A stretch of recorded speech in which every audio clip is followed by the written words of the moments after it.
Says we're now being live streamed. All right. We got it somehow to work. Not the way I wanted to, but all right. Let me run the music.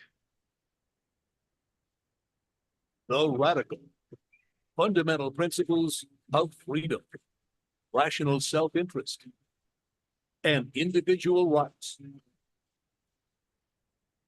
This is the Yaron Brook Show.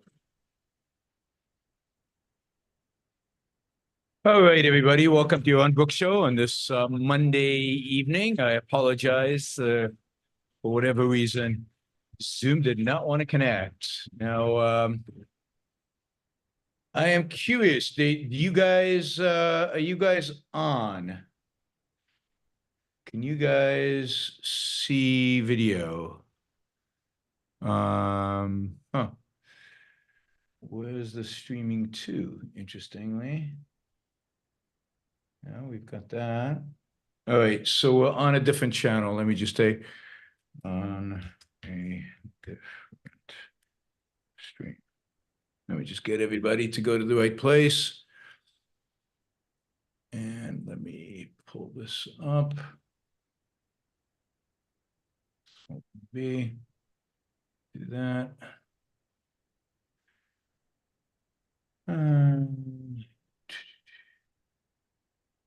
Chat, there we go. Close this. All right, we're here now. I'll give a few seconds for people to find us. I think people are joining as we speak and leaving the previous. And we'll fix all that in post-production. All right. Hi, Robert. Sorry about that. No problem, Yaron. I've had a podcast and many technical problems, so I perfectly understand. Glad to be with you. One of the challenges of trying to do this all by myself, but that's the way it is. Thanks for joining me. Really, really appreciate it. For those of you who do not know Robert Bryce, Robert is a expert on energy. He's written. Tell us about the book, and tell us about the documentary. Sure. Well, again, glad to be with you, Yaron. Been following your work for a long time. I've written 6 books. My first book was on Enron 22 years ago.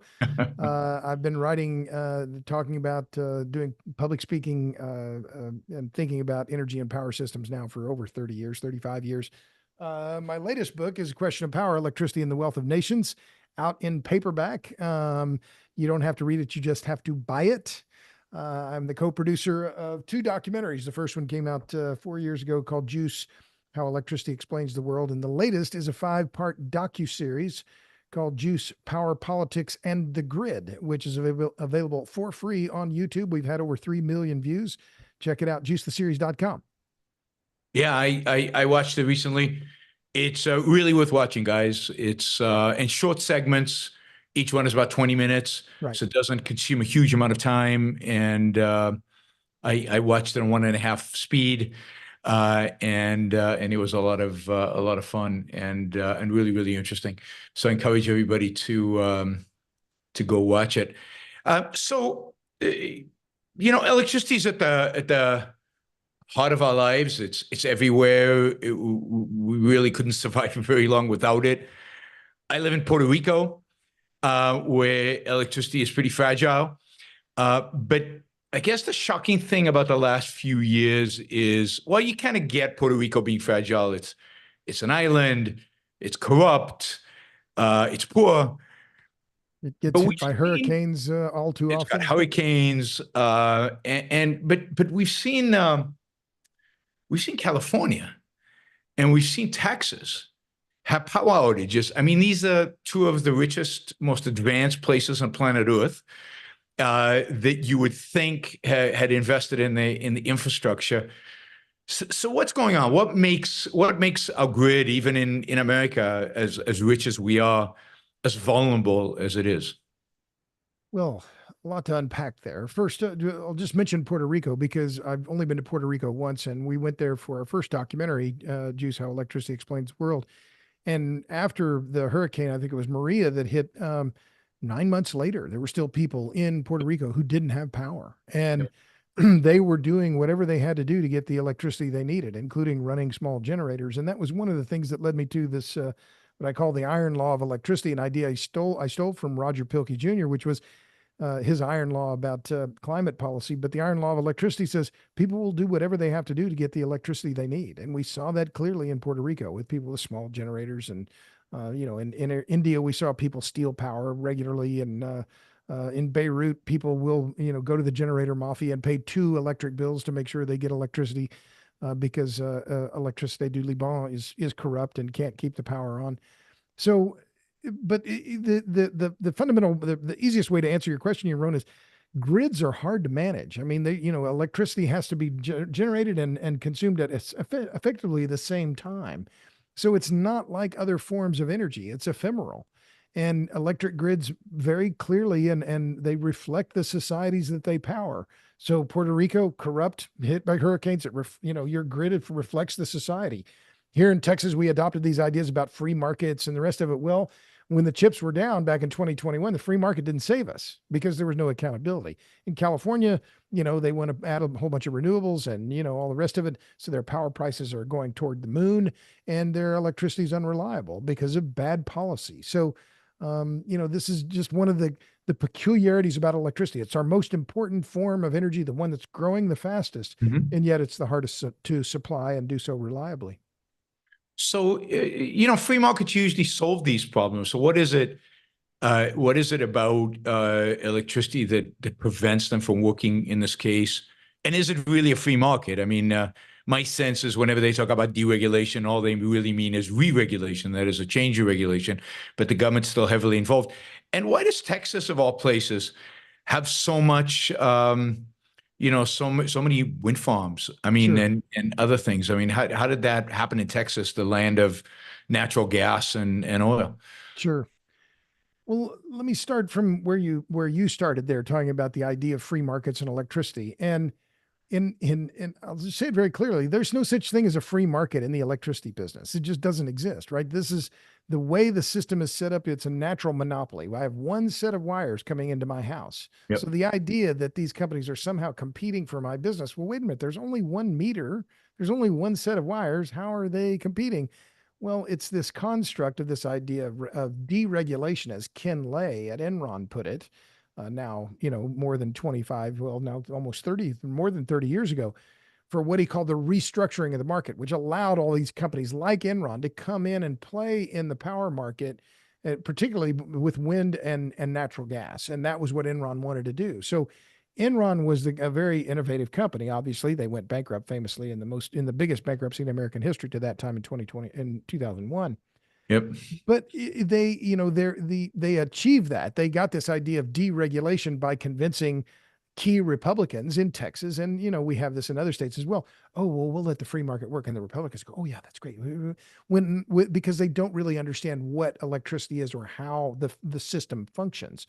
So, but to go back earlier, this idea that it's been a free market. Well, Edison and Insull were the pioneers, but they knew they had to have they knew they needed a monopoly. And so Samuel Insull in particular, who was demonized as a robber baron during the 30s and ultimately died in disgrace, but he understood the need for government regulation, that I'll set up the business, I'll provide cheap power, as cheap as I can make it, as long as you give me a reasonable return on my investment, because he understood the issue of the natural monopoly. So now what we have, and I'll close with this, is just that we have this hodgepodge of regulatory entities. We have the 50 state public service commissions. We have the RTOs, like in Texas, ERCOT, in California, CAISO, in New York, ISO. In Puerto Rico, you're a colony. You're a province of the United States. Yep. You're not a state. So no one really cares about Puerto Rico. But then you have these overlays of the ISOs. You have the FERC, the Federal Energy Regulatory Commission. You have the Department of Energy. You have all these entities that are affecting energy policy. But in the end of the day, no one is really responsible for reliability. And that's what we saw in Texas, and that's what we saw in California, and that's what we're seeing all across the country. And to what extent does the shift in a place like Texas and California to solar and wind power, to what extent does that make the system less reliable, if at all? Because I know Alex always calls them unreliable energy, right? Right. When he talks about these. Sure. So let me be clear.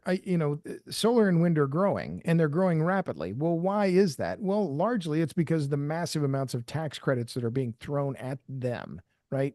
The late Charlie Munger said it very clearly. Show me the incentives and I'll show you the outcome.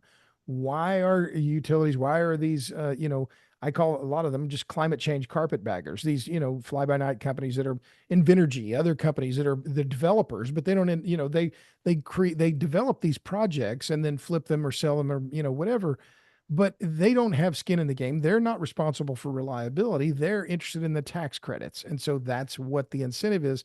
And that's one of the main drivers for solar and wind.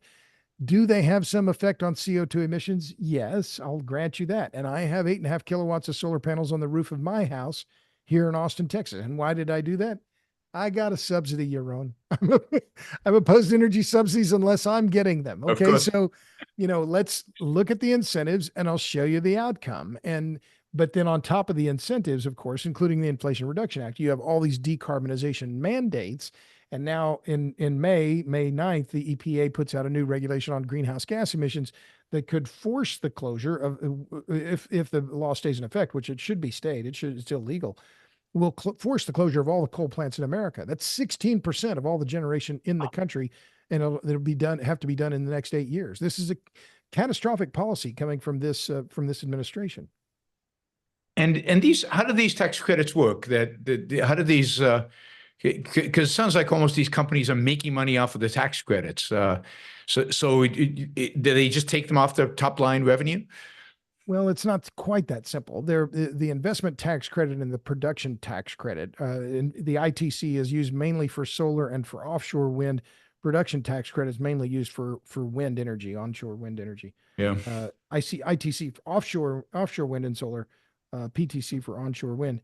So these companies, if they want to develop them, they will say, oh, I'm going to build 100 megawatts, and they'll calculate how much cash they're going to produce over that time and how much tax credits they will get for that much energy over that time period. And then they'll go to a big bank, particularly JP Morgan, the mega bank, and say, well, we want to monetize these tax credits. And it's called tax credit financing. Mm-hmm. And that's how they finance their projects. So they'll get, depending on the project and depending on what they're doing, 30, 40% of the cost of building the project will come through this tax equity financing. So it's just it's a raid on the federal treasury in the name of climate change. I'm with Lily Tomlin. No matter how cynical I get, I can't keep up. This isn't about climate change. It's about money. And unfortunately, the ratepayers across the country are the ones that are going to take the hit on this, because as you see, these states that absorb large amount, Texas is a little bit of an exception, which we can talk about, but they inevitably drive up rates, California being the obvious example. Now, in spite of all this investment in solar and wind, you have a chart on your Substack. By the way, there's a robertbryce.substack.com. How often do you publish? About once a week is what I've been doing lately, because I've been traveling a lot and just haven't had enough time to do more. But I published a piece on called "Numbers Don't Lie," and I looked at the latest statistical review of world energy, and it's remarkable. I mean, here in the U.S., we hear all this about the Inflation Reduction Act, the rest of it. Last year in the United States, gas-fired generation in the United States grew 5 times faster than wind and solar combined. Now, that's the latest numbers from Statistical Review. The U.S. numbers, the Energy Information Administration actually suggests it's closer to 9 times faster. So, well, if wind and solar are so cheap and they're so great, why is gas growing at a faster rate? But moreover, I think it's important that we, Yaron, this idea about climate change, and, climate change is a concern. It's not our only concern. And one of the main reasons I produce so many charts on my Substack is that we have to make these comparisons, and it's very clear. And the numbers show, not my numbers, the numbers show the massive increase in CO2 emissions that are occurring in China and India are swamping any reductions that we're making here in the US and in Europe. Sure. And the only way a continent like Africa is going to get rich is going to get middle class is if they burn CO2. They burn hydrocarbons. They need coal, oil, and natural gas. And Yeah. and Africa is incredibly resource rich. But as a rough comparison, there are about 1.2 billion Africans. They use as a whole, those 1.2 billion Africans use about the same amount of electricity as 35 million Canadians. Now, it's not quite exact, it's in the same neighborhood. I mean, Yeah. the disparity is just jaw-dropping. And the levels of energy poverty in the world are jaw-dropping. And yet we're just inundated with this, I'm going to use the right word here, propaganda about the energy transition. There is no energy transition. There's a lot of talk about the energy transition, but the latest numbers, and that's one of the reasons why I wrote that piece on Substack, the numbers show, and the head of the Energy Institute said, that arguably the energy transition has not even started. That's what he said. So, but there's a lot of money at stake and a lot of marketing that is being done. And when people say that wind and solar are now cheaper than natural gas and coal, what are they talking about? Well, look, I mean, can I just use the word bullshit? I mean, it's just total bullshit. You can say, oh, well, the levelized cost of energy, if you don't figure any of the other additional costs in providing 24/7 electricity. If you just say, oh, the electricity coming off this solar plant when it's sunny is cheaper than a natural gas-fired power plant, okay, well, I'll agree with you. But what about providing that power 24/7, 365? Oh, well, sun doesn't shine at night. Okay, well, where does that power have to come from when the solar isn't working? Oh, well, you need a gas plant. Well, or you need a coal plant, or you need a nuclear plant, or batteries. Well, then where's the cost accounted for that? And one of the most interesting, I made 9 charts in the Substack, if I can just plug that one more time, robertbryce.substack.com. We hear, oh, solar's so cheap. Solar's so cheap. It's outpacing everything else. Well, last year, you look at China and India, I've mentioned them before. In China, coal-fired generation grew twice as fast as solar, and in India it grew 6.5 times faster. So I'm being facetious here, but what are those Chinese people just stupid? Are the Indian people just dumb? Do they not know that solar is cheaper? Then if they don't know, why don't they know? Or should we just assume they don't know what they're doing? Well, particularly given that China produces all the solar panels, right? I mean, it's right there. Exactly. And they're producing more solar panels than any other country in the world. Much of it with Uyghur slave labor. Let's be clear about where polysilicon comes from that is needed they produce over 90% of the world's polysilicon. We're using Chinese slave labor from Uyghur Muslims to produce solar panels. And if solar is so much cheaper, well, why is China using more coal than solar? Again, are they just not understand? Are they not listening to Sierra Club's press releases? I mean, or are they stupid? I mean, I'm being facetious here, but that was, of the 9 charts I produced, that was the one that to me is the most telling. Well, did they not get the memo? Do they not understand what's really happening? They didn't get the subsidy. They don't get the tax credits from Biden. I mean, they should apply.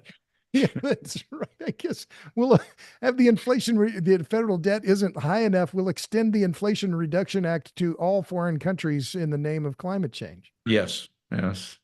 Tell with American poverty and whatever else this causes. So what happens? The grid is super complex. The entry points all complex. I read a story today that in Europe, in Spain, but even in Germany, there are days where they produce more energy during the day than is being consumed, and they actually have to pay to get rid of it. That is, the prices are negative. How does this work? So what happens at night? What happens when the wind doesn't blow? What happens when when these grids go down? Yeah.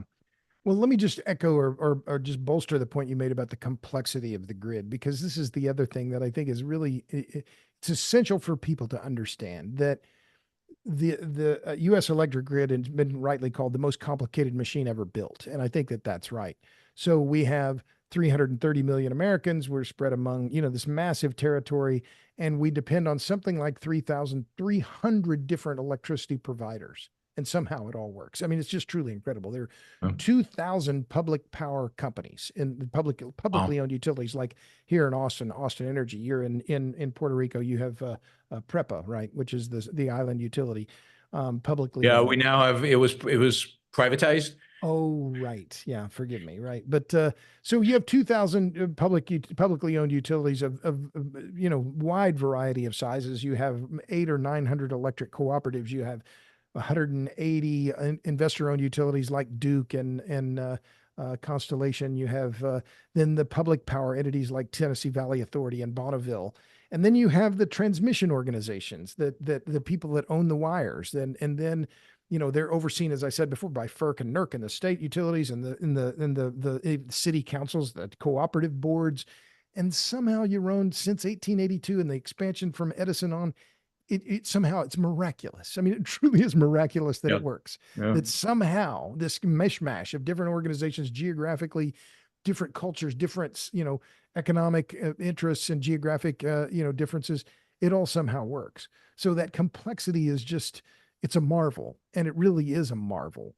But now the grid is showing that age because there hasn't been this holistic look, if I can use that. I don't use holistic very often, but there hasn't been a look at the system, as a network of networks. And I think that that's the critical problem, is we're not thinking about this network of networks, what it means to expand it, how hard that is. We're not building a much high voltage transmission at all.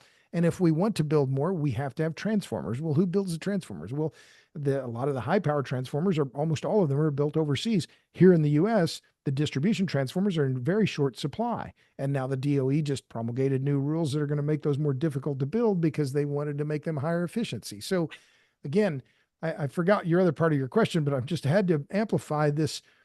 It's an incredibly complex system, and we've kind of coasted now for decades. But I think what we're seeing with increasing numbers of blackouts, higher prices for electricity. I'm having a Generac installed at my house because I've had 3 blackouts in my house since last August. Wow. People are voting and they're putting in Generacs, and they're seeing what's happening as the grid is undermined, and we have to pay attention. So part of the question was, if prices during the day, for example, in places that have a lot of solar go negative, Yeah. why are prices going up overall? Well, because somebody has to pay for that negative price. Negative prices, this is a terrible outcome if you're a free market person, right? That you built something, or you're producing something that is so in such great volume that not only can you not give it away, you have to pay to give it away. So if let's say you have a coal-fired power plant or a natural gas-powered plant in West Texas, well, you've put up, let's say, $100 million to run that plant, and you've got 30 people on staff, and you have to pay your loan back, and you have to pay all your wages, no matter how often you run. Well, then you have a wind farm next door that for 5 or 6 or 8 hours a day will actually pay to get rid of their power. You're disadvantaged. And if you keep going, you either go out of business, or you have to go to the state and say, hey, you know what? You want reliable power? You have to give me some love here. And that is, in fact, what has happened here in Texas. And the free market crowd and the solar crowd, they don't, and the wind crowd, they don't like this idea. But to assure reliability, the state appropriated $10 billion in loans, low interest loans, to encourage utilities to build more gas-fired generation to help assure reliable power. Well, that's an out-of-market incentive that, doesn't fit that classic idea of the free market. And in Texas, given solar panels, do they use batteries to cover themselves for the evening when there is no sunlight? Now, I'll admit, and the battery question is getting more interesting, right? Because when you build a grid, or you have a power plant or whatever, you have a society, a city, you have to build it for peak days where there's peak demand. So batteries can help in meeting those few hours, and it usually is only a few hours of peak demand, where you call peak shaving. So they can have some utility, but they're expensive. So in Texas, yes, we're deploying more batteries. They're deploying more batteries in California, but batteries create their own problems as well. And in fact, in South Korea just yesterday, massive fire, 22 people dead at a battery factory. Wow. Oh, yeah. So, these lithium ion batteries, they are volatile. Yes, they have higher energy density. They're also more volatile. And so, there's nothing free in this idea of negative prices. Yeah, you can have a negative prices. It doesn't mean that the system then makes it free, because the system has to account, the network of networks has to respond to these distortions. Yeah, I noticed in this article about Europe, I think it was in The Economist, they had this chart where it's negative during the day, and then it just spikes up at 6 p.m. Right. and prices go way up. And I guess the gas-fired plants are shut down during the day and they turn on at night. Right. Although there's not a lot of sun in Germany, so I'm sure I think that's more wind power than it is solar. How much sunshine is there in Germany? Well, Germany has a huge amount of solar capacity, and this was part of their energy Wende, right? This Yeah. idea that, oh, they're going to run their economy on alternative energy. I don't call it renewable. I don't call it green. I don't call it clean. It's alternative energy. Yep. Those are green, clean, and renewable are their marketing terms, and they've been very effective. Give them credit. But their marketing terms are working because of these very powerful companies that want to collect more in the way of subsidies. And these are the brand names in the utility sector. NextEra Energy has over $3 billion in tax credit carry forwards on its financial statements. Berkshire Hathaway, Warren Buffett in 2014 said the only reason to build wind turbines is to collect the tax credits. Last time I looked at Berkshire Hathaway's financials, their subsidiary MidAmerican Energy, I think, had $800 million in tax credit carry forwards on their financial statements. So, this is about money. But the consumer, the ratepayer in all of this and all across the country is being forgotten as this decarbonization push. I was about to say decarbonization madness continues, and with enormous amounts of money at stake. And I'll just end with one other quick point here. I get contacted all the time, Yaron, by local people across the country in the last few weeks in New York, in Oklahoma, and elsewhere. Local rural Americans fighting these wind and solar projects from coming into their neighborhoods because they don't want them. And I've tabulated all of it in the renewable rejection database. We're close to now 700 rejections or restrictions of wind or solar in the United States since 2015. Doesn't fit the narrative. What is it about wind and solar they don't like? Well, what is because everything? Would they object to would they object to? I mean, assuming they'd object to a gas powered plant as well, not in my backyard kind of a mentality, or is it this something more than that? It's all about the footprint. And this is the other, what is there are many problems with alternative energy, with wind and solar, the intermittency being the obvious one. But the other, my friend Lee Cordner says he's an electrical engineer and he's worked at CAISO for many, many years and is an expert in this industry and has more than 50 years of experience. He said, whenever you build any kind of grid stuff, where are you going to put it? How are you going to pay for it? And how are you going to connect it? Yep. Well, where are you going to put it is the key one. And one of the issue with wind and solar is they require massive amounts of land. And, I laughed. I mean, I laughed out loud. I wrote about it on my Substack a few weeks ago. This is a study that was put out by Princeton University a couple of years ago. The author of the report, Jesse Jenkins, in Mother Jones, the flagship of the left last year, writes that, the wind footprint for this net zero plan that he has would cover 5 states. Well, I mean, it's the equivalent of 5 states. I mean, how do you even say that with a straight face? And he has no idea how many people. I mean, I talk to these people. I love these people. I've talked to them for years. All across the country, they're concerned about their view sheds. They're concerned about noise. They're concerned about their property values. They're concerned about what it does to the character of their homes. I was on radio in Wisconsin today with my friend Vicki McKenna out of Madison. Last year, 14 months ago, last April, I was in Christiana, Wisconsin, a beautiful, picturesque corn and soybean farming territory southeast of Madison. And in Invenergy, I mentioned before, Michael Polsky, a climate change carpetbagger, wants to go into Christiana and cover 8 square miles of some of the best farmland in all of Wisconsin and therefore all of the world with solar panels. In Wisconsin. And the where locals the sun never in shines anyway. In Christiana, they're just outraged. They're like, you're going to destroy our little town and you're going to take all this productive farmland out of farming and cover it with solar. We don't want this. And this is not just happening. I get worked up about it, Yaron, because these people are being railroaded. They're being run over. They're being run over. But all across the country, all in Europe, I wrote about it on Fox News a couple of weeks ago. These local people are fighting back and they're working and they're very clear about preserving farmland, especially. Yeah, I mean, it's insane to me that a place like Germany, places like Wisconsin, anybody even thinks about solar panels. I mean, the sun doesn't shine that often. In winter, it hardly shines at all. And it just seems like so wasteful. And as you said, destructive to good fertile farmland and to just the aesthetics of the place. Well, and this is the thing that, there's this environmentalism. I wrote this piece on my Substack a few weeks ago. The title was "Environmentalism in America is Dead," and it's been replaced by climatism and renewable energy fetishism. And I think that's exactly right. With Yeah, this, I'm old enough to remember it was, kind of a joke when I was a kid. It was save a gay baby whale for Jesus, right? There was this kind of this. I mean, it was a joke, right? But it yeah, was this idea that we need to preserve wild space, wild lands, wildlife. And now look at this offshore wind craziness on the East Coast. They want to put potentially thousands of offshore platforms in the middle of North Atlantic right whale habitat. I mean, it's unquestioned that it's whale habitat, and yet Center for American Progress, Sierra Club, one after another, lining yeah, up, saying it's just not that big of a deal. Well, imagine if the oil and gas industry was proposing the same thing. They would be chaining themselves absolutely, to City Hall. They would absolutely. be this going absolutely apeshit crazy.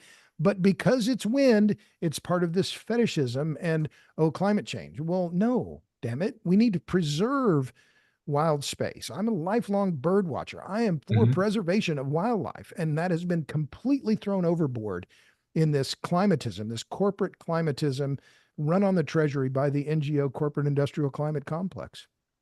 I like this idea of it being a fetish. That makes sense. You're getting me all worked up here, Yaron. Maybe That's I'm just good. getting myself, Yaron. I'm We're just getting all at our myself worked up. best. We're at our best when we get worked up. That's good. That's good. So let's talk about nuclear energy. Sure. I mean, obviously, no CO2 emissions, incredibly safe. And yet it basically died in the United States in the 1970s, and Yeah. globally, some places have embraced it. But we talked about Germany. Germany shut down their last nuclear power plant. How do you explain this attitude towards nuclear power in spite of kind of the factual evidence? How many hours do we have for the show here, Yaron? What is the timetable today? Oh gosh. As long as we need. As long as we need. Well, look, I mean, if I look at it as a political observer, and I've been a reporter my whole career, I've never had a real job, and Yep. I've done this from, 35 years. Um, Give credit to these NGOs, right? These climate NGOs that, they've been very effective at selling this idea of fear of nuclear energy, of conflating nuclear weaponry and nuclear war with nuclear energy. Well, it's a false comparison. It's a false conflation, but nevertheless, they've been effective. And they've also been very effective at saying, oh, radiation is terrible. No amount of radiation is safe. And that is just a bold-faced lie. Yeah. But they've been good at it. And so what I'll agree with you. I think really 3 Mile Island was the turning point in the US. And then we had, of course, Chernobyl and Fukushima Daiichi. And those added to this same, this fear. And I remember I'm in Austin, and a friend of mine was on Twitter saying, "Get your iodine pills. We're going to be, we're going to be poisoned, from all this fallout from Fukushima." Didn't happen, won't happen. Was just, fear mongering. But fear sells. So I mean, to jump ahead, so what is the future of nuclear, and where are we going? Well, the U.S. is making progress, and I'm encouraged by that. We are seeing, in fact, just in the last few days, the Senate has sent a bill. I don't know if the president signed it yet, but that would streamline to some extent the nuclear regulatory process at the Nuclear Regulatory Commission, which is long overdue and much needed. But we still aren't producing our own nuclear fuel. We're getting 25% of our nuclear fuel for our fleet from the Russians. Yep. We don't have the supply chain. We don't have the ability to, be self-sufficient. So cut ahead to, well, where will nuclear take off, or which countries are the ones that I would bet on or handicap as being the ones that are in the lead?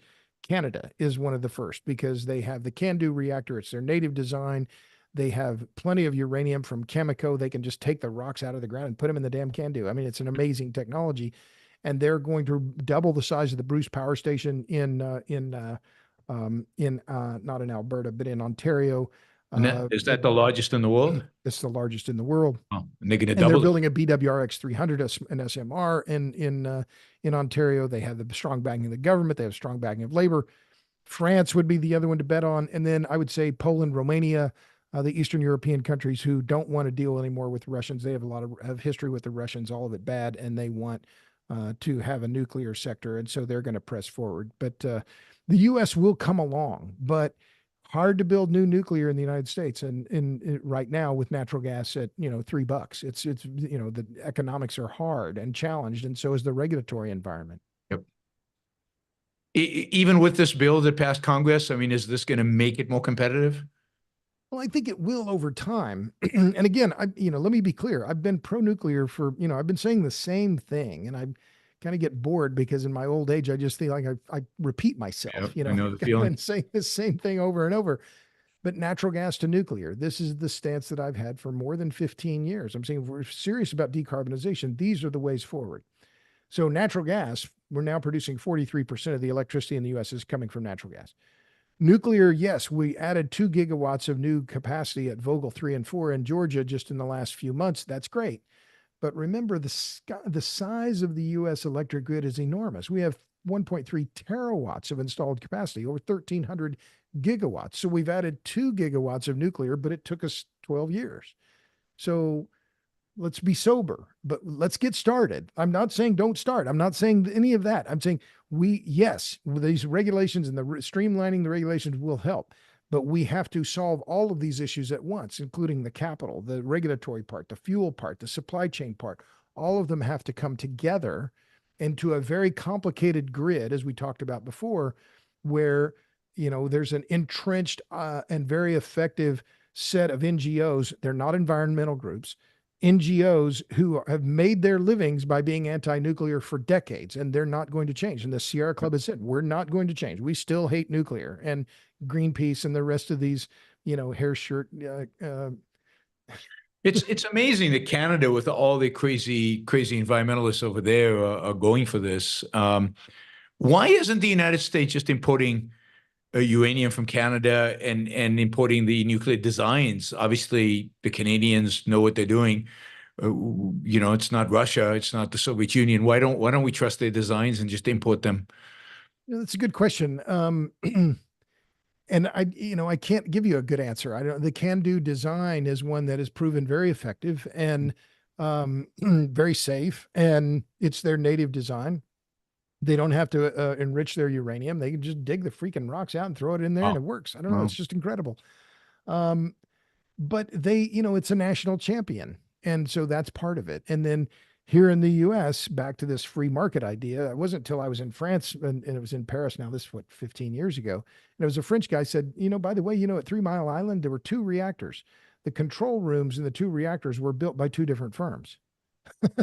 So, how do you ever rationalize your system if you've got that kind of complexity? What did the French do, and what makes sense?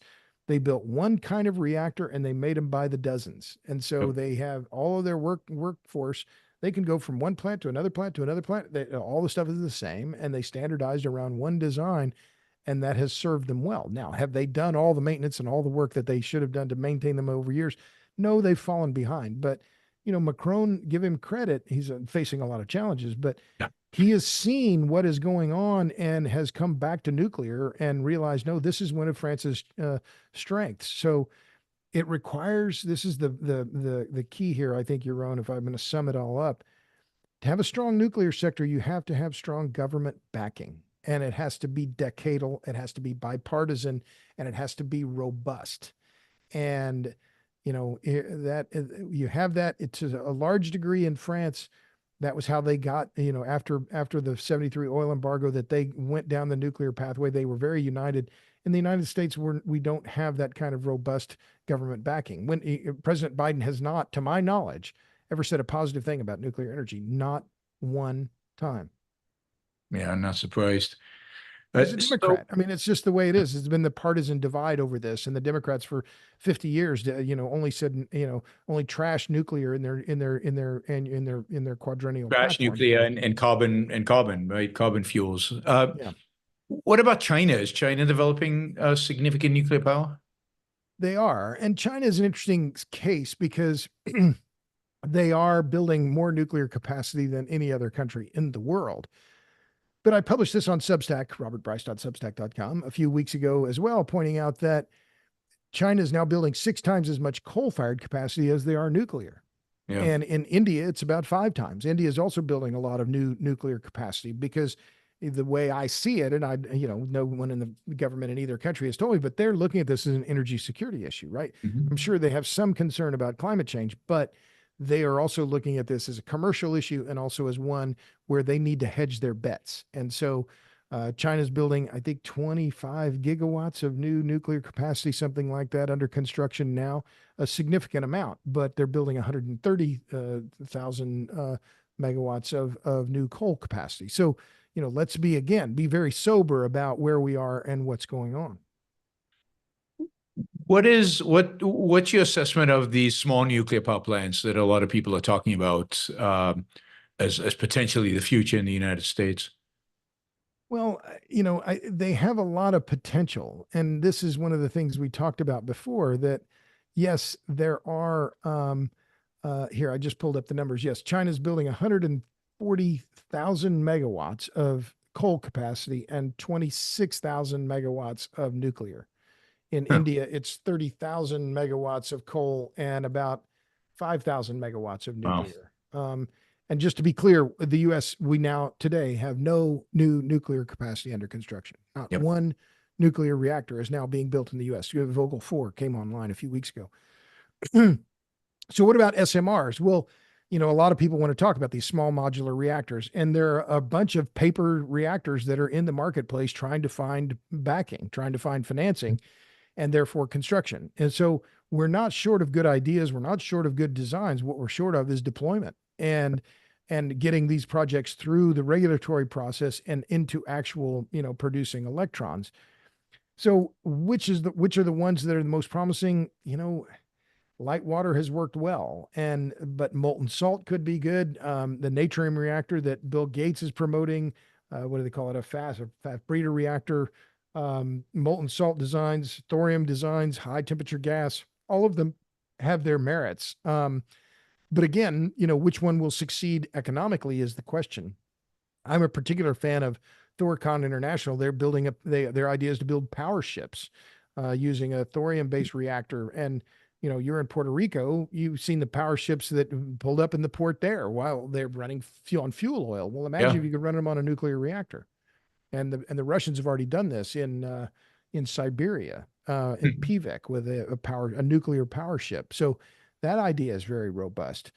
But just one jump ahead, if we're looking at AI, we're thinking about all electrify everything, lots of EVs. If we're going to need a lot more electricity, well, then why would we mess around with SMRs? Let's build gigawatt scale reactors. Let's build 1,000 megawatts at a time. Let's not monkey around with smaller designs. Let's build them big and build them now. Well, I think some of the ideas in Silicon Valley is excited about all this because they're thinking of putting small nuclear reactors next to the data centers so they power the data centers. But they're talking about building hundreds of data centers. Yeah. And I don't see them building hundreds of nuclear power plants to fuel them. Right. Well, and so, what's interesting, let's look at Gates at the nuclear reactor project. They broke ground in Kemmerer, Wyoming just the other day, made a lot of headlines. Yeah. Their project has not been approved by the NRC. Yeah. So they're moving dirt, assuming they're going to get the project approved. Well, I hope they're right. But, if it was my money and I'm no Bill Gates, right? He hadn't asked me for a loan. I'd make sure I had that damn permit in hand before I start getting the bulldozers out, right? Kidding.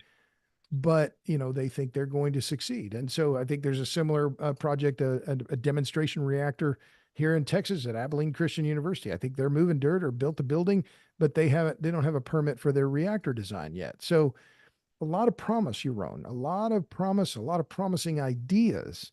But the what do they call it? The technology valley of death or commercialization valley of death. You've got to move these very complex machines with an incredibly complex regulatory system through all of that, through the capital, through the raising the money, and then deploy them into a very complex electric system, and particularly in a state like Texas where we're supposedly deregulated and restructured, and they just have to compete on price.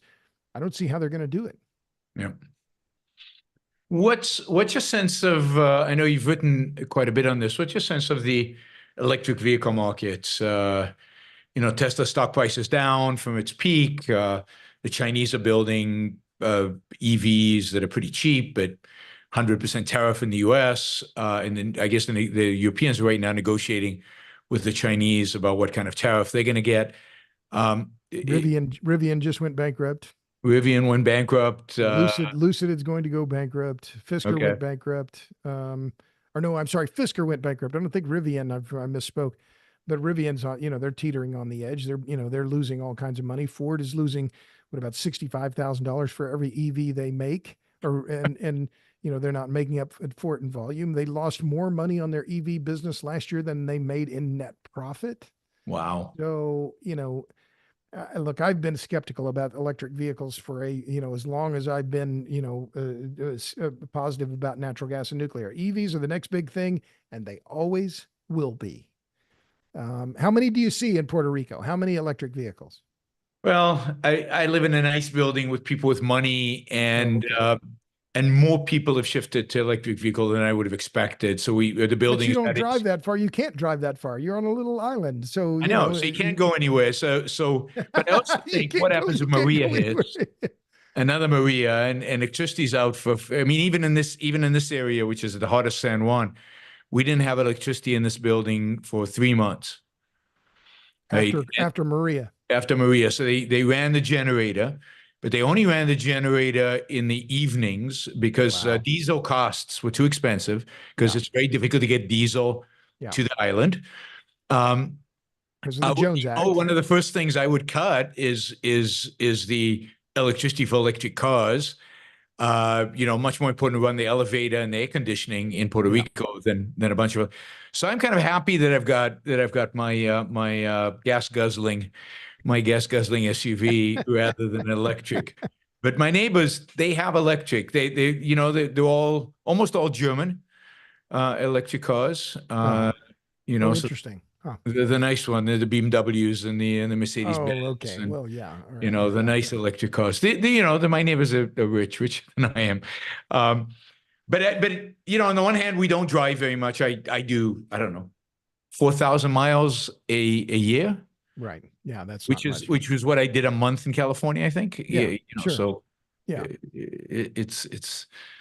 And I live in Texas, right? And so I may drive to Houston on Wednesday. Well, that's 200 miles there, 200 miles back, and so I'm not driving 15,000. But it seems like the Chinese have figured this out. I mean, the Chinese do seem to be deploying electric cars at prices that are pretty ridiculous in terms of how cheap they are.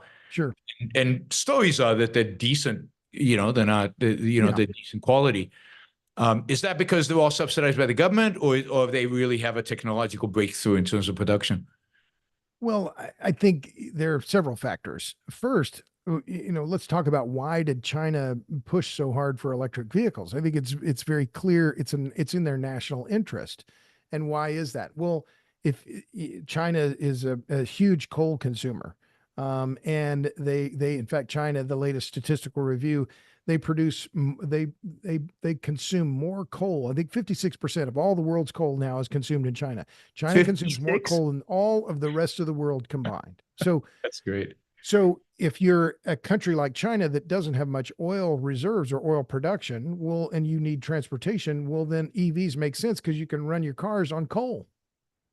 So this was a strategic decision by the Chinese that has grown over decades. This is not some accident. And coal doesn't come from the Middle East. So their supply of coal comes from Australia, or no? Well, they import some coal, but they are mainly they're largely self-sufficient. They're not completely self-sufficient. But China imports imports a lot of a lot of coal, but their coal mines are very productive, and they're huge coal mining country. So is India. That makes sense. But as far as the technological thing, the part that to me, as I look at this from a geostrategic standpoint and think about, well, where is the U.S. today with regard to China? Where are conflicts? Well, we have conflicts with them over COVID and the origin of COVID. They've clearly hidden what really happened with that, and they don't want to talk about it. Like, oh, it was a lab leak, or no, it was some animal that got this. No, it was a lab leak. That's clear. But they haven't fessed up because I think they're embarrassed or whatever. Human rights, the suppression of the Uyghurs, which the U.S. State Department and other American or other U.S. government agencies have called genocide. We're in conflict over Taiwan. where, we have, this conflict with, with North Korea. They're one of Kim Jong-un's, biggest backers. We have a lot of conflicts with China and potential, and I'm not a China basher, but why the hell is this administration so bent on making our auto sector dependent on Chinese supply chains? I mean, this is just pure, I mean, it's just crazy town. And then we put tariff on the supply chain. Oh, right. But when you look at the key ingredients for electric vehicles, one of the biggest, most important ones is neodymium iron boron magnets. I'll have a piece in the National Post in Toronto in a couple of days on this. China produces about 90% of the world's supply. The U.S. imports 75% of the neodymium iron boron magnets used in EVs from China. So, I mean, it's just, why are we making ourselves dependent on them? The auto sector has been a key driver of American prosperity since the days of Henry Ford. And now we're going to cede our key supply chains to China. But it's not just about the magnets. It's about graphite. It's about batteries. It's about anodes, cathodes, copper. And the IEA, I wrote about this again on my Substack just recently in a piece called Shanghai, where the IEA has said that China has a dominant position in all of these key commodities. Well, so why are we playing in their sandbox? Yeah. Now you've written, I see you've got an article on Tesla and Tesla being in turmoil. Is Tesla the one company that could survive in this space and do well? Well, if I had any stones, I'd short that some bitch all day long. But then I've said that for, how many years, and I've been wrong. Absolutely. But, the hype and the cash flow, and, you see a lot of stories about Tesla's piling up. Look at what happened at Hertz just earlier this year, where they bought, 20,000 of them, and people who rent cars, I travel a lot, I rent cars. There's no way I'd ever rent an electric car. And suddenly Hertz finds out, oh, people don't really want to rent these cars. Well, gee, what a surprise. Maybe you should have done a little market research. So they're dumping all these Teslas into the marketplace. I'm not predicting what the future of Tesla will be, but I think that what is clear is that McKinsey had a study that just came out that said something like 46% of all EV buyers today are saying they're skeptical that they'll buy another one. Yeah. So I think what we've seen is a lot of hype around the EV. And I think some of that hype and some of the reality is coming back into the marketplace, particularly given higher interest rates, particularly given, the fear of recession and, what happens next. People have long been skeptical of EVs, and there's a divide in terms of class, and there's a big divide in terms of political affiliation.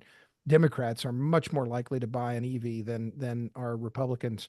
And in fact, something like half of all the EVs in America, according to a Cal Berkeley study, are going into only heavily Democratic cities and counties across the country. I remember the days when the Prius was a political symbol. Sure. Right. And now it's an electric vehicle. Yeah. For this, for rich white guys who live Democratic, rich, middle-aged white men who live in heavily Democratic areas. Those are the typical EV buyers. And, I know some people in the oil and gas industry who buy them, and, I said, well, why are you driving that? And he said, damn, it's fast. I love how fast it is. Well, the acceleration. The acceleration's fun. Yeah. That's about it. What is California going to do? I mean, don't they ban internal combustion engines starting in 2030 or something? Yeah, it's coming right up. I'd say invest in auto dealers in Reno. That's what I think would be they're going to do a good business as soon as that law takes effect. Is there any hope for hydrogen? Well, with hydrogen, my line has been the same for a long time. The H stands for hype. It's as my friend Steve Brick says, it's a thermodynamic obscenity. You have to use 1.5 units of energy to get 1 unit of hydrogen. Well, why would you do that? Because then you've got a molecule that's very small, hard to tank, requires special valves, special hoses, and then you're going to run it through a fuel cell. Well, I'm old. I don't know how old you are, Yaron, but I'm a geezer now. I'm older than you, I think. I'm going to be 64 next month. In my whole life, about the same age. I've seen 3 fuel cells in my entire life. 3. Yeah. So, you're going to run a hydrogen fuel cell. Well, where's your fuel cell? Well, I don't know. I'm skeptical for a lot of reasons, but a lot of people are there are a lot of entities are investing in hydrogen, including ExxonMobil. They had some flyers up at the Houston airport. I saw it a few weeks ago. Why? Because the Inflation Reduction Act has incentives to throw a lot of money at hydrogen. So a lot of people are going to throw a bunch of money at hydrogen, and it's pretty much all going to be wasted. And Yep. I just, you know, we need sobriety, Yaron. And I'm not saying we should not do anything when it comes to climate and decarbonization. But what I am saying, and what my fundamental point is, we have to be very sober about all of this, and particularly now, given where we are, the geopolitical risks, and I think maybe even more important, the economic risks facing the United States. We're in a terrible position in terms of our debt, and you know, with we're spending more on debt reduction or debt repayments than we are on defense. Yep. I'm no economic genius, but I think that's a bad thing. And so, and yet we're going to spend hundreds of billions of dollars on this Inflation Reduction Act, which is just corporate climatism run amok. Well, and yeah, and cronyism. I mean, Cronyism. yeah, it's. So we have some questions here. Sure. Let's see when run through some of these. Richard asks, why is there so much resistance to nuclear power when France has implemented it so successfully? How can we overcome that resistance? Well, that's a good question. And, you know, my very short answer is, I think we are. I think there are some very positive things happening. And, you know, as I said, I'm going to be 64. I grew up during the Cold War, right? You know, I saw in the school I, you know, raised in, where I went to grammar school, there was a fallout shelter, right? You know, the specter of nuclear war was constant. The people who are coming of age now, and I would say the people who are in their, you know, the teens, 20s, and 30s, they have a different attitude toward nuclear, and their concern is about climate change, which is fine, you know, but they don't have that same bias against nuclear that I had and that you had growing up, right? Mm-hmm. So there's a generational shift that's happening. But I think also, you know, to their credit, the Democratic Party is finally coming around. Now, are the big NGOs or the big climate activists coming around? No, of course not, because they, you know, are going to stick to their own, you know, tired excuses about radiation, and it costs too much and takes too long, and, you know, blah, blah, blah, blah, blah. But I'm hopeful for nuclear. I really am. I think this time it is different. And the war in Ukraine is part of that. You know, the concern about climate change is part of that. And also, I think that, you know, there's a much more bipartisan understanding that if we're going to be serious in terms of being a technology leader and dealing and addressing decarbonization, we have to get serious about nuclear power. So I'm you know, I've talked about how sober I am and of all the obstacles, and you know, won't repeat all those, but very sober about the challenges, but I'm also hopeful about the possibilities. If you had the ability to restructure the you know, energy market in the United States, what would you do? I mean, what is the way? Eliminate all the subsidies and mandates for alternative energy immediately. I mean, these are massive structural distortions in the marketplace that are weakening the grid, making us more vulnerable to cataclysmic kind of weather events. You know, we are not paying enough attention to the resilience, affordability, and reliability of our most important energy networks. And, you know, we have narrowly averted twice now, with Winter Storm Uri and with Winter Storm Elliott, what could have been catastrophic loss of life because we weren't prepared. And so this focus on, you know, decarbonization at any cost, and, you know, to the expense of rural Americans, of view sheds, landscapes, whales, eagles, bats, it has to stop. It has to stop now. I mean, it just is absolutely outrageous. The policy that has passed as somehow reasonable. It's just absolutely insane what we are doing in terms of promulgating all these wind turbines in the oceans and across our landscapes, and paving farmland with solar panels. I mean, it's bonkers. So, yeah. Anyway, but yes, first eliminate the mandates and subsidies first, and if they're competitive, let them compete. Damn it, that's what I would do first. And Is Texas doing anything to prepare itself for the next winter storm? Well, the ERCOT and the Public Utilities Commission, they have been working, and now the state has these incentives to build more gas-fired power plants. There's more investment coming in, and I think that the state is better prepared now. They're doing some weatherization for some of the gas facilities, that froze up during the extreme cold. So I think we're better prepared, but remember, we've had warnings from other like PJM and from MISO. John Baer, the CEO of the Mid-Continent Independent System Operator, just a few months ago said, we're heading toward a reliability crisis. So, we are making incremental kind of progress in the big picture, but it's not enough. It's unbelievable given that Texas has natural gas right there in abundant supply. I mean, the entrepreneurs have made, fracking has made that so abundant. You would think that that would be the major source of energy in Texas. Well, it is, but remember Yaron and Meredith Angwin, who I've had on my podcast when I was doing the Power Hungry podcast, and I'm very fond of her, a great affection for her, and an enormous respect for her. She wrote the book Shorting the Grid. She calls it the fatal trifecta, and this is what is afflicting our grids all across the country, which is overdependence on alternative energy, weather-dependent generation, wind and solar, overdependence on natural gas, just-in-time delivery of natural gas, and overdependence on imports. And so imports are obvious. Texas isn't really interconnected with the rest of the grids in the U.S., so we can't import. We have lots of natural gas, but just because you have it doesn't mean you can always get it to where you need it. And that's the key, because you have to move it by pipeline. So, that's why having, coal on site or a uranium fired power plant, then where you have the fuel right there, that's energy security. Or even a diesel tank with diesel right there next to the power plant, that's energy security because you have that fuel on site.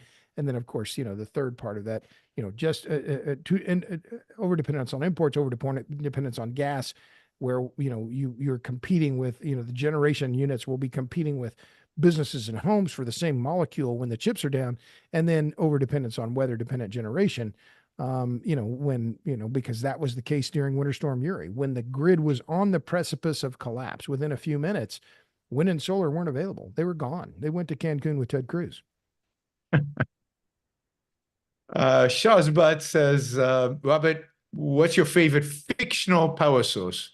I think he's referring to, I don't know if you know what he's referring to. The dilithium crystals. Aren't those the Star Trek? My favorite. Star Trek, yeah. The favorite unobtainium fictional power source. I don't think I've ever had that question before, but there's the electrical generating motor in Atlas Shrugged.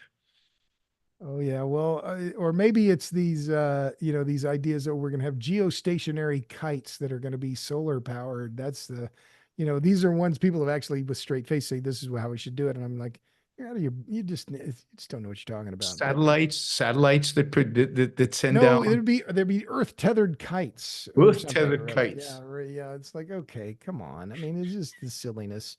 But I don't know. I've never had that question, but look, I'm bullish for the future. The U.S. for all of, I know I've been, I'm not trying to be, Dr. Buzzkill here on the show. I'm just trying to be very sober about where we are. But let me also be clear, the U.S. is incredibly well positioned relative to the rest of the world. We're a natural gas superpower. We produce more natural gas in the United States, 25%. One of every 4 methane molecules that is produced in the world is produced in the United States.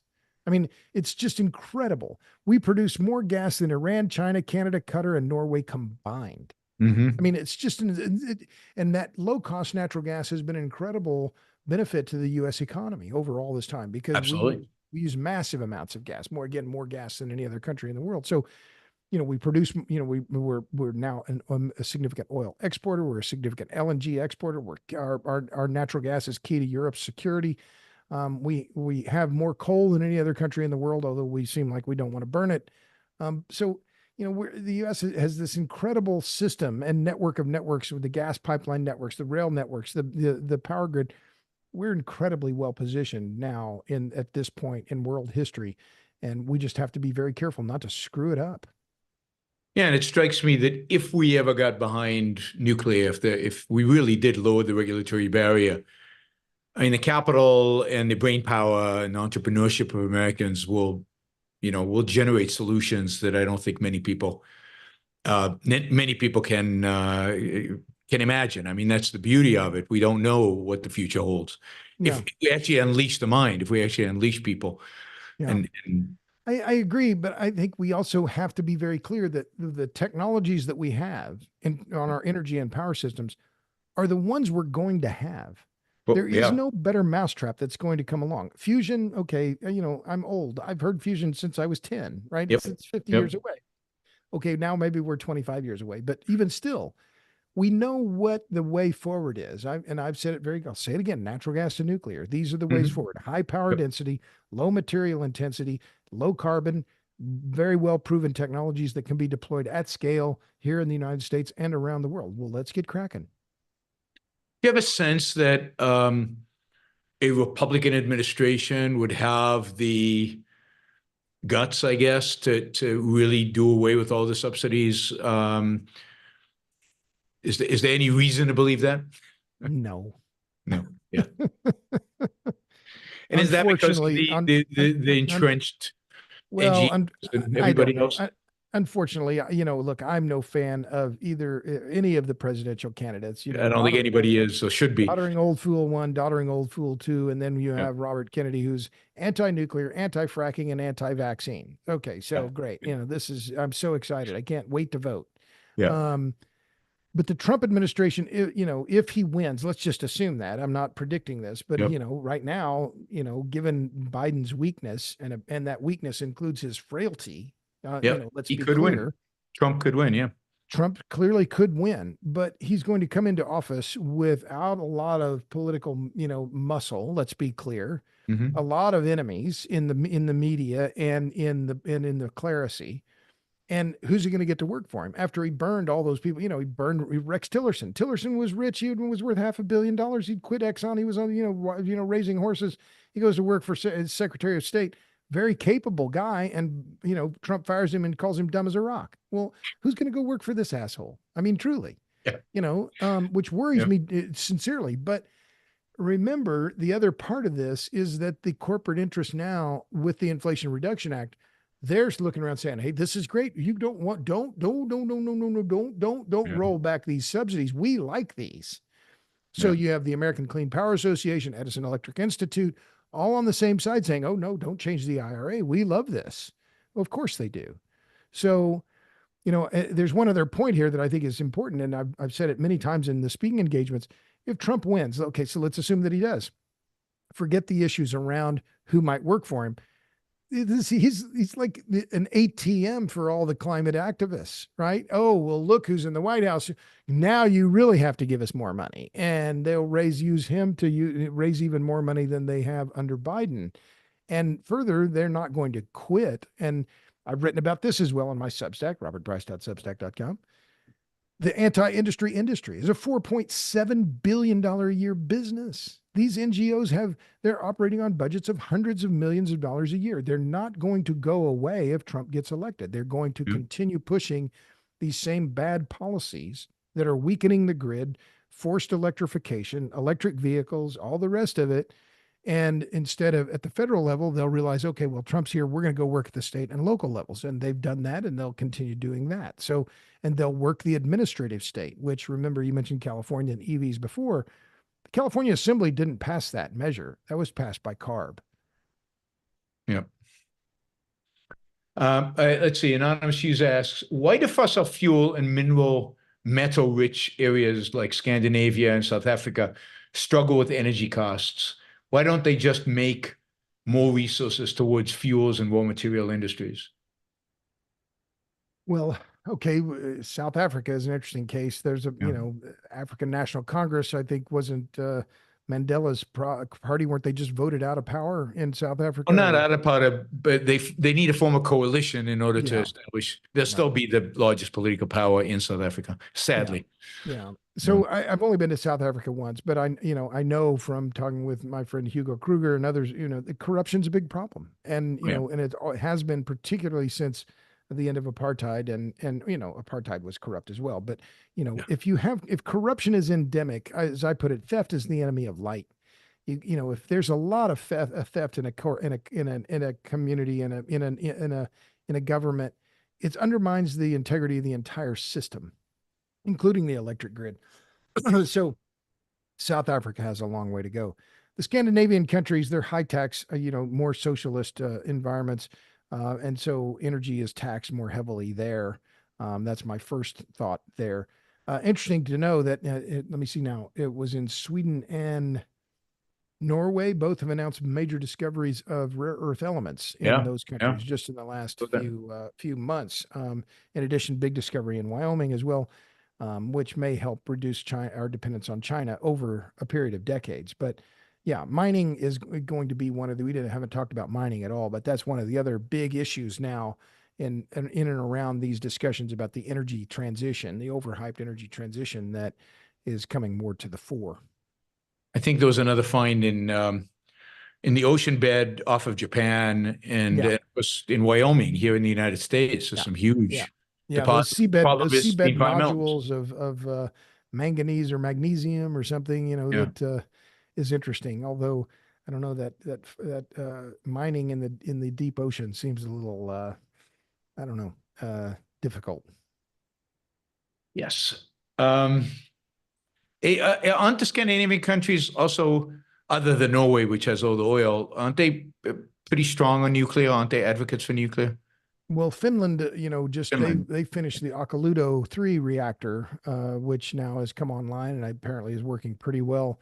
But yes, I think, didn't Sweden build a bunch of nuclear reactors, and then they backtracked on their decarbonization mandates and on their renewable targets as well. So, Europe is showing the way in a number of different areas, but I think these recent elections have been a real wake up call across the EU, particularly in Germany and in France, around these decarbonization mandates. As a friend of mine, Benny Pizer, was here in Austin. He's with the Net Zero Net Zero Coalition out of London, and he's born in Frankfurt, and really, he lives in Britain now. But he said, all these decarbonization mandates that people kind of went along, the higher prices, but when they started talking about limiting what people could drive and forcing them to put heat pumps in their buildings, they said, no, we're not in favor of this. You're out. And so also, how many cows they could have if they're farmers.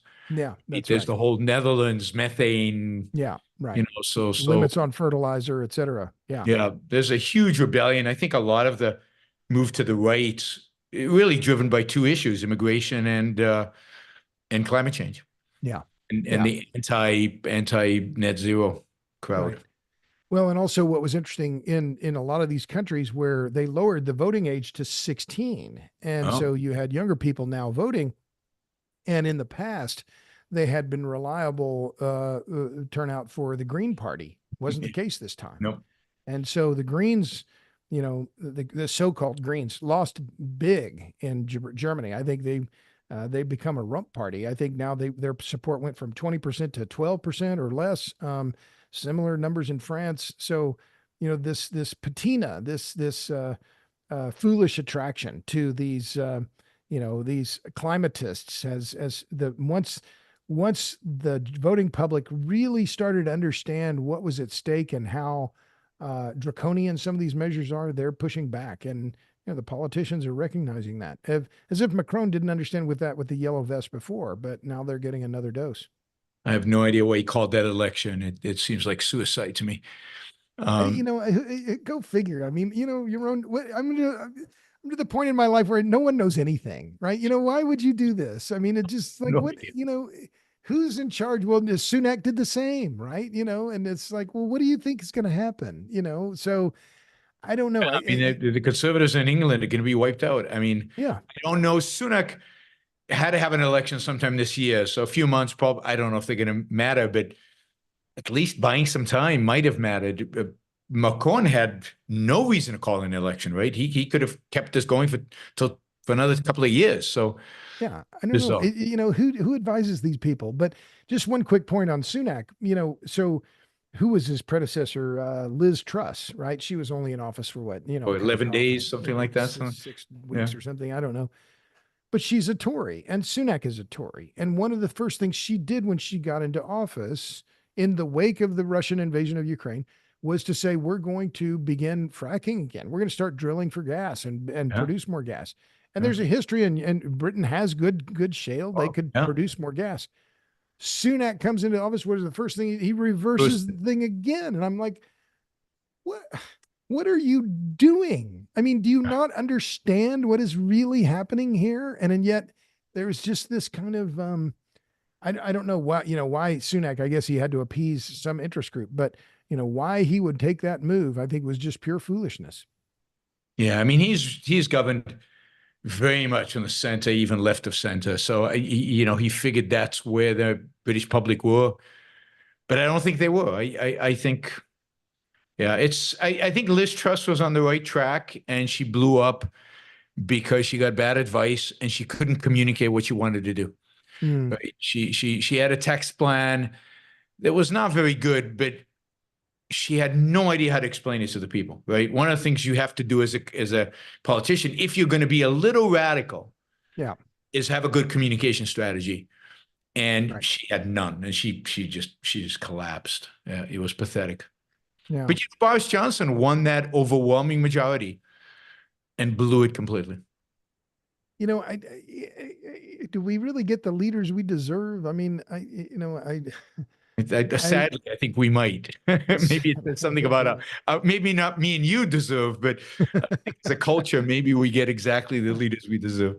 Hey, well, let me ask you, if you don't mind, Yaron. I know this is your show, but if you don't mind, I'd maybe steal your questioning.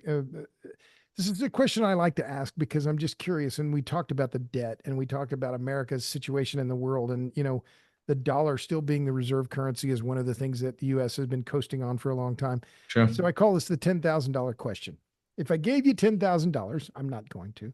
If I named you my fiduciary, I'm not going to. And I said, Yaron, I'm giving you $10,000. Go invest it in something, and I want the maximum return on this when I want it back in 10 years. Where would you put the money? Oh God. I might just, because I actually did this. I took $10,000 and I just put it into a Argentinian ETF. Argentina. I'm big on Milei. If he can get his act together, if he can actually execute on what he said. Now I was thinking you're going to say gold. I was thinking maybe Bitcoin. No, I'm not putting any gold. Gold is boring. Bitcoin.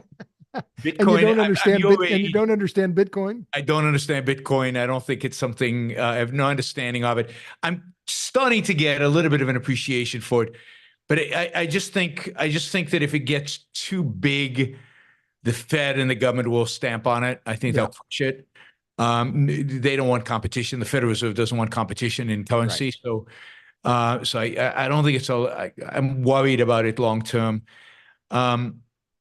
AI is who are the winners and who are the losers. It's hard to tell. It'll be big, I think, but it's hard to tell who's gonna win or lose. Okay, but now you put 10,000 of your money. This is 10,000 of my money now. Okay, so now we have to get serious because you can mess up with your money. You can't mess up with my money. I'm intrigued by the Argentina. I've never heard this answer before. I was in Atchison, Kansas, lectured at Benedictine College a few months ago, and I asked a guy who was a money guy, right? He'd financial advisor. I asked him that. He said, Berkshire Hathaway. Didn't even know hesitation, right? Berkshire Hathaway, right? Yeah. I've heard Bitcoin, I've heard gold, I've heard, Berkshire Hathaway. Buffett is not going to be around for very long. That's the reality. He's 90 something. Yeah. So you don't have 10 years of Warren Buffett at Berkshire Hathaway. I don't know if that magic touch translates to the next generation. But will we have 10 years of Milei in Argentina?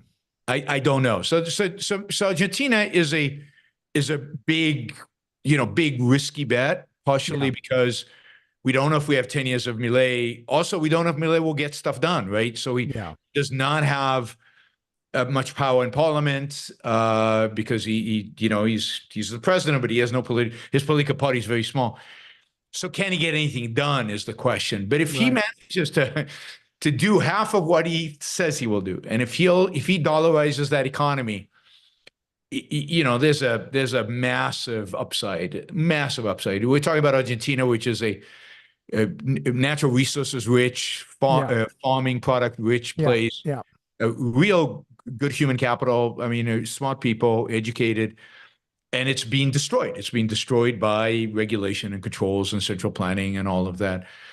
You know, I'd put in something, the thing I'm most excited about, but again, I couldn't choose a company. Maybe I'd buy an index, is biotech. I really think that there's going to be what's coming down the pipe in terms of cancer treatment, in terms of life extension, just a kind of a biotech ETF. So you don't have to bet on a particular company, but I just think there's CRISPR gene editing is so exciting. There's just the technology there is, Right. You mentioned vaccines, mRNA vaccines for cancer.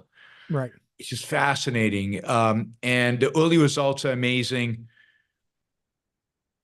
So yeah, if I was going to overweight my portfolio, I'd go biotech and Argentina right now. That's interesting. I like asking it because it really gives you an idea of what people's worldview is, right? Where will they put their money depends on how they see the world. Sure. Sure. Most of my money is in Schwab Dividend, right? SCHD. It's an ETF that, blue chip stocks that pay a dividend, because I understand that, right? And I don't, I haven't had monster returns lately, but it's been good enough. And I'm excited. I'm very pessimistic about the U.S. core political entity, fiscal policy, all of that. I agree with you regarding energy. There's massive upside. It's simple fix, relatively simple. Deregulate nuclear and invest in natural gas. But I don't see the political will. I just don't see the political will for people to actually go through with it. So I'm pessimistic about the U.S. generally, and Europe is even in worse state. But I'm very optimistic about tech. I'm very optimistic about science, about Silicon Valley, or what Silicon Valley means, not the geographic location. Yeah. Right. I just think that the human ingenuity and there's so many smart people trying to do so many amazing things. A lot of it will fail, but that's the model, right? The model is fail, fail, fail, and then hit a home run. The home runs are going to be impressive. And then the question is, will our physical, insanity, paying more on interest on the debt than we pay on defense, is our physical insanity going to dominate, or will tech and innovation and biotech and all that dominate? And that will determine the quality of our lives for as long as, for the next 20 years. I mean, because if the physical stuff dominates, we're in trouble. Yeah. As a country, and I'm very concerned, but it's also very confusing. And it's one of the reasons why I like to ask that question, because I think it's very provocative about, how are we seeing the world? And, like we've talked about, we're in our geezer phase, right? We're in our decrepitude, but I'm long the U.S. in terms of the spirit, in terms of geography, energy, rule of law, demographics, immigration, people, for all of our fuck upness, people still want to move here, right? And only we'd let them. But at the same time, we face all these other structural challenges. Our politics are a mess. Washington is, there's no serious discussion about the debt at any level of government that I'm hearing. Nobody cares. Nobody cares. Seems to care, even though this is a ruinous trajectory. So then what does it make sense? Where does it make sense to put your money? And, I've been very interested in commodities because I wrote a piece recently on 3 reasons why natural gas prices will go up, 3 stocks to buy if they do, and 3 reasons why gas will stay perpetually cheap. Well, there are arguments to be had on both sides, but arguments for, stronger copper prices, arguments for gold if we're going to face an inflationary environment, that arguments for commodities if the dollar is going to be, as unreliable. But then where do you want to put your money? Do you really want to buy, euros, or, the lira is dead, or, renminbi or yen, or, the Deutschmark is dead. What other denomination, what other currency do you want to put your money in? I think the global market has told us, right? I mean, there is no other currency. The BRICS can pretend that they have some alternative, but they don't, right? Because if they go to gold standard, great. I mean, a gold standard in BRICS would be fantastic, but it means they lose control over their currency. They're not going to go to gold standard. China's not going to gold standard. Russia's not going to gold standard. They want those printing presses. They want to be able to have that flexibility. They're not going to adopt the yuan. Nobody wants to trade the yuan. Nobody wants to be that dependent on China. Even Russia is already dependent on China. They don't want to be more dependent on them. Well, and the yuan is dollar linked, isn't it? Isn't the yuan dollar linked? The yuan is fixed vis-a-vis the dollar, but the government there has the option to move it around. So no, the world is not going off the dollar, not because there's nothing better, but because there's nothing better that the world could conceive of right now. And the U.S. is not going to give it up. So no, we're on a dollar standard for the foreseeable future. There's no alternative to it. So it's all a fantasy. I mean, the U.S. The reality is the U.S. The fate of the U.S. is the fate of the global economy. If the U.S. does well, the rest of the world will do well. If the U.S. does not, the rest of the world's in trouble as well. Unless India pulls off some kind of miracle, but I'm skeptical. It's a very fractured society. I've only been there once, and and the poverty there. Yeah. And that was one of the things that no infrastructure.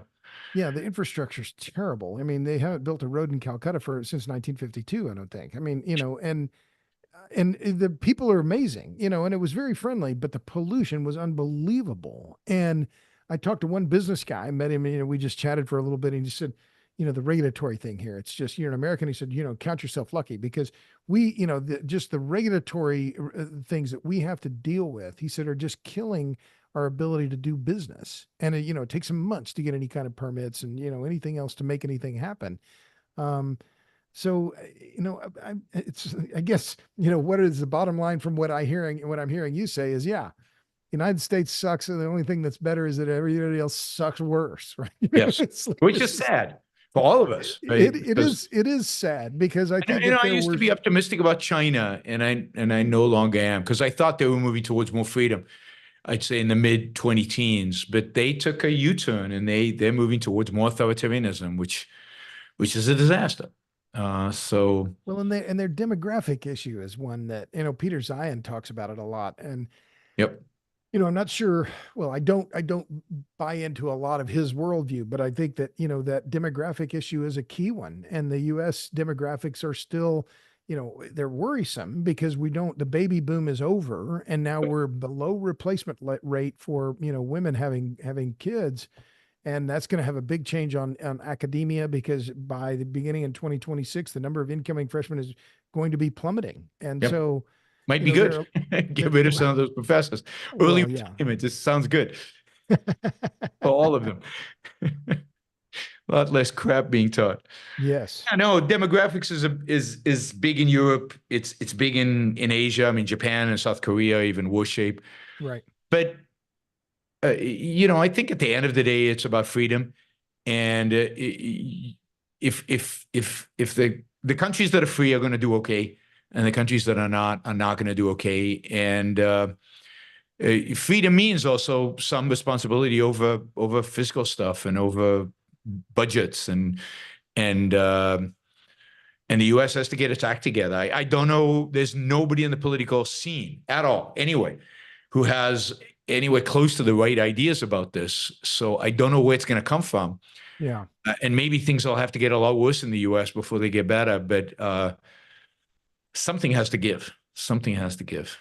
Yeah, I agree. And I hope it's not that what you say, it has to get a lot worse, because that's what I hear, more than any other question about, I get when I travel, and I'm do a lot of speaking engagements. I'm, 39 on my calendar this year. So I meet a lot of people, and I get a lot of the same question. Well, what has to happen for us to understand what's really happening, particularly on the energy side? Is it going to take a blackout, a cataclysmic event?